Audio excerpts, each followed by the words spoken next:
Welcome back to Saravana family అండి. నమస్తే అండి.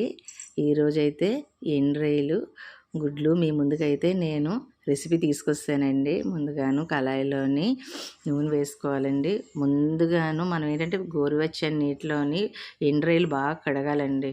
ఒక 3-4 సార్ల వరకున ఎండ్రాయిలు గోరువెచ్చని నీటిలో కడిగితే ఇసుక ఉప్పు అంతా దిగిపోద్ది అనమాట. అప్పుడు కళాయిలో కొంచెం నూనె వేసుకొని ఎర్రగాను మనకు రొయ్యలన్నీ వేపుకోవాలి. వేపేసి పక్కన పెట్టుకొని గుడ్లు కూడాను దోరగాను గోల్డెన్ బ్రౌన్ కలర్ వచ్చినంత వరకున వేపుకోవాలన్నమాట. అది వేపుకున్నప్పుడే జాగ్రత్తగాను తిప్పినప్పుడు కూడా ముక్క ఈడిపోకుండాను గుడ్డు కదలకుండాను చేస్తే బాగుంటుంది. అది తీసి పక్కన పెట్టేసి పచ్చిమిరపకాయలు, ఉల్లిపాయలు, కరివేపాకు వేసి బాగా దోరగా వేయించుకోవాలి.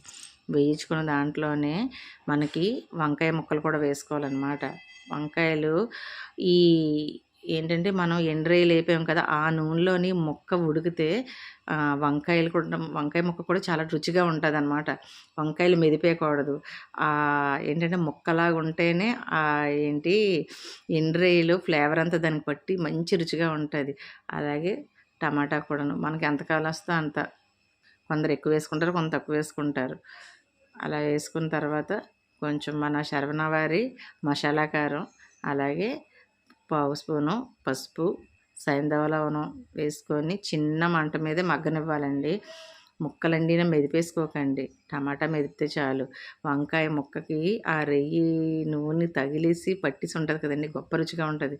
కాసేపు చిన్న మంటలో వదిలేస్తే పైకి చూసారు కదా కొంచెం వాటర్లా తేలి ఉంది. ఎందుకు అనుకున్నారు? ఫ్రిడ్జ్ నుండి తీస్తున్నాం కదా మనం, అందుకని దాని నీళ్ళే సరిపోతుంది. అలాగే వేపిన గుడ్లు, వేపిన రొయ్యలు కూడాను సగం ఉడుకుల్లోనే వేస్తే చాలు కదా. చిన్న మంట మీద పెట్టేసి మనం కలిపేసి మళ్ళీ మూత పెట్టేయాలన్నమాట. మూత పెట్టేసి దమ్ పెట్టేసి వదిలేసామనుకోండి, ఒక 10 నిమిషాలు, పావు గంటకి మనకి నూనెలా తేలుతుంది అనమాట. పైన ఎప్పుడే నూనె తేలిందో దాంట్లోనే మనకి కొంచెం కొత్తిమీర వేసుకోవాలి. కూర మొత్తం మెదిపాకండి. ఎండు రొయ్యలు అయితే సూపర్ ఫ్లేవర్ అయితే వస్తుంది. తక్కువ ఇంగ్రీడియంట్స్తో ఈజీ రెసిపీ అనమాట. మీరందరూ ఈజీగా ఇంట్లో చేసుకోవచ్చు. మా ఛానల్ కానీ మీకు నచ్చినట్లుగా అయితే లైక్ చేయండి, షేర్ చేయండి, సబ్స్క్రైబ్ కూడా చేయండి. ప్రతి ఒక్కరు ఆదరించండి. Welcome back to Saravana family అండి. నమస్తే అండి. ఈరోజైతే ఎండ్రాయిలు గుడ్లు మీ ముందుకైతే నేను రెసిపీ తీసుకొస్తానండి. ముందుగాను కళాయిలోని నూనె వేసుకోవాలండి. ముందుగాను మనం ఏంటంటే గోరువెచ్చని నీటిలోని ఎండ్రాయిలు బాగా కడగాలండి.